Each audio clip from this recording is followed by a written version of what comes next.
Hello YouTube, it is Toy Adventures here again with another figure review. And whoa, the background's different. Yeah, I was informed that my background's a little stinky. So we had to update. I think it looks nice, it fits the atmosphere. And today, well, we've already done a review today, but we're back for again. Because we got some cool stuff in. And today we finally get to take a look at the Hammond collection, Baryonyx. I don't want this review to go on for too long like the Parasaurolophus one did. That one was crazy long. But just know that, I believe tomorrow we will have a second review up. So we got some pretty cool things coming in the pipeline, as you guys can see. This is for tomorrow's review. But today, we still have a banger. And here we have our first carnivore of the Hammond collection line. So the Baryonyx is an interesting dinosaur to start the Hammond off line with. We have the Bary and we've had the Para. And while I don't mind the pick of the Bary, it's just an interesting one. I actually very much am excited for the Bary because I love the Baryonyx, but I think the toys of it, well, they're good default poses. They're just a little plain. They don't do too much, so this is a very welcomed addition. So let's go ahead and just start with the packaging. I can already see some QC issues. You might be able to see some of that white on the face. We will have to get a second Baryonyx just so we can have a perfect one, but this one's still dope. Anyway, taking a look at the box, it's the same as the Parasaurolophus. You have the black embossed T-Rex and Hammond, and then pretty much nothing else. Taking a look here at the side, we have a really dope render of the Baryonyx himself or herself. This is actually the action figure, not like a render of the actual movie thing, because you can see the articulation joint and whatnot. Taking a look here at the back, we have another great render of the figure itself, looking really cool right here. And we have, again, a very tiny little bio with a pic from Fallen Kingdom. It says, as lava rains down the Baryonyx bursts into the bunker, forcing Claire Deering and Franklin Webb to make a narrow escape in every respect. Well, that'd be cool and all, but we never got Franklin. And I know people don't like Franklin from the movie, but I thought he was funny. I thought he had some funny lines. I liked him. I enjoyed him. So I'm kind of bummed we didn't get Franklin, and that means we can't recreate this guy's cool scene. Oh no! Anyway, that is pretty much it for the packaging. Let's get this Baryonyx opened up. All right, so before we set them up, I saw this question in the Jurassic Park toy fan groups. Here we have a buttless Baryonyx. He has no butt. So I saw questions asking about the tails compared to the Legacy collection, Amber collection. I always get these two confused. And the main reason is the Amber collection Velociraptor tails were super hollow and weak. These ones are not. These are nice, thick, bendy wire material. These feel very sturdy, very rugged. These do not feel like those marshmallow little soft tails of the Amber collection. These are very nice, very thick, and very high quality. So anyway, let's plug it in. I believe you have to line up the grooves, and then you twist it into spot, and there we go. So here we have Le Baryonyx out of the box. I'm still learning his articulation a little bit. Ooh, I like that. Ooh, I like that. All right, so here we have the Bary out of packaging. And just getting used to his articulation aside, because it is a little wonky at first, but once you get the hang of it, this thing is amazing. Now, I did mention the QC issues on her snout. I used like a very fine X-Acto knife, and I was able to scrape most of it off, but there is still a little bit there. Just a little bit to be annoying, but not enough to nearly even affect the look of this figure. And by the way, this thing looks amazing. Still not quite as crazy as the in-movie images, promotional images. But as for a mainline, guys, there's another gnat. For those of you that just watched the review before this one, you guys already know. Oh, he got away. Anyway, let's try and spare this one. Oh no, he's coming back. Okay, we're not gonna let him distract us. Anyway, taking a look back at the Baryonyx, the subject of this review, we have an immaculate sculpt going on throughout the main body. I'm already noticing. The colors on this are very nice. While they're not super movie accurate, I actually still really love them. Just on this figure, it just has a very beautiful very nice, clean look to it. With this nice black going up here on the top, with the little white outline and the gray body. I don't know what it is about this, but it hits for me. It just hits, and I love it. I don't care that it doesn't look like the movie because it looks good on its own, and that is respectable itself. So the colors on this dinosaur are pretty much perfect for me, at least.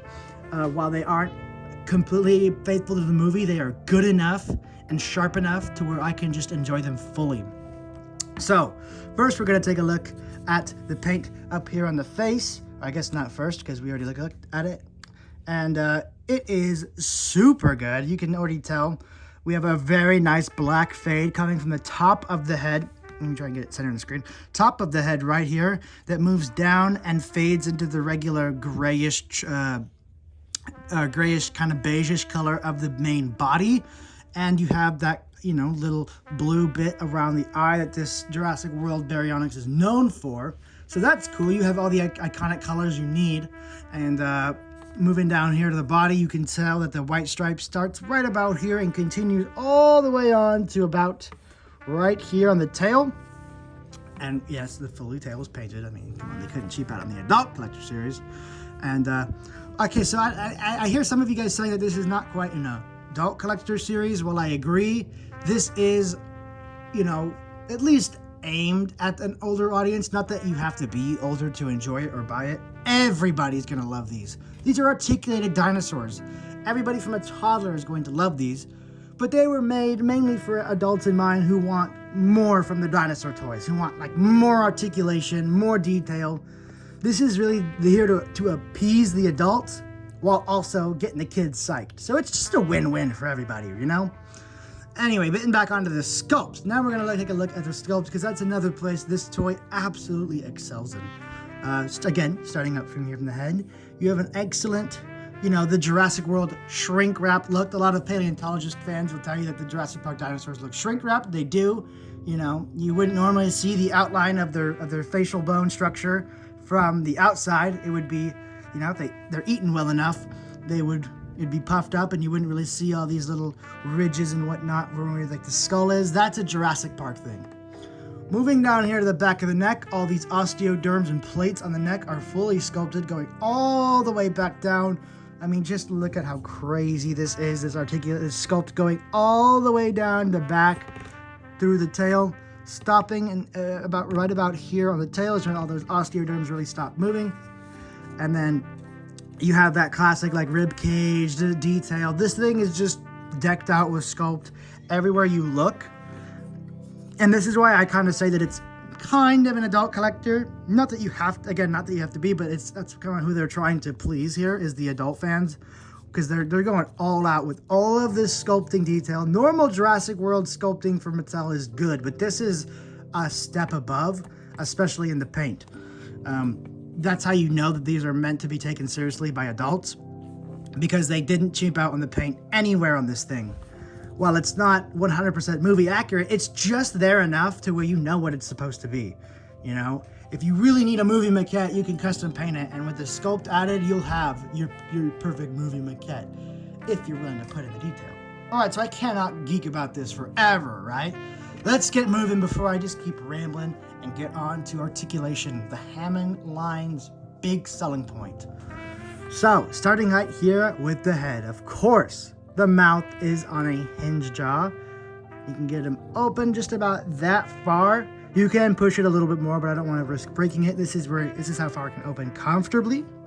And you have full detail in the mouth, the gums, top of the mouth, the teeth. They're all painted, looking quite nice. And that just closes up. I believe the top jaw is, the skull itself is also on a hinge joint along with the jaw. So that is really cool, which means you just get to open it even. Oh no, oh crap, look at that. That's nuts. That reminds me of a lot of early art I used to see of Baryonyx as a kid. Then moving down here to the base of the neck, you have a not quite full rotation. You can see if you put it too much, the sculpt will split right about here, so don't push it too much.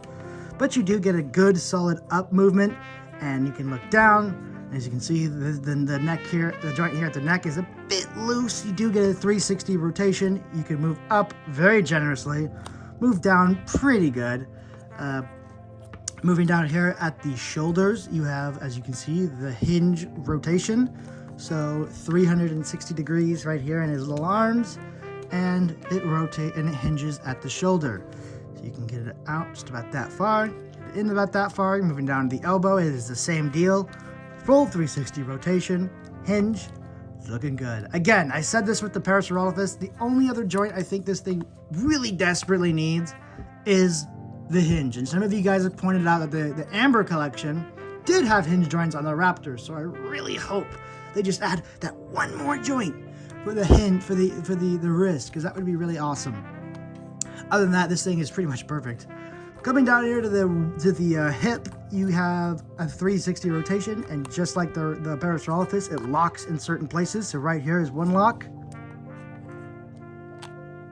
There's the second lock. You can kind of hear it.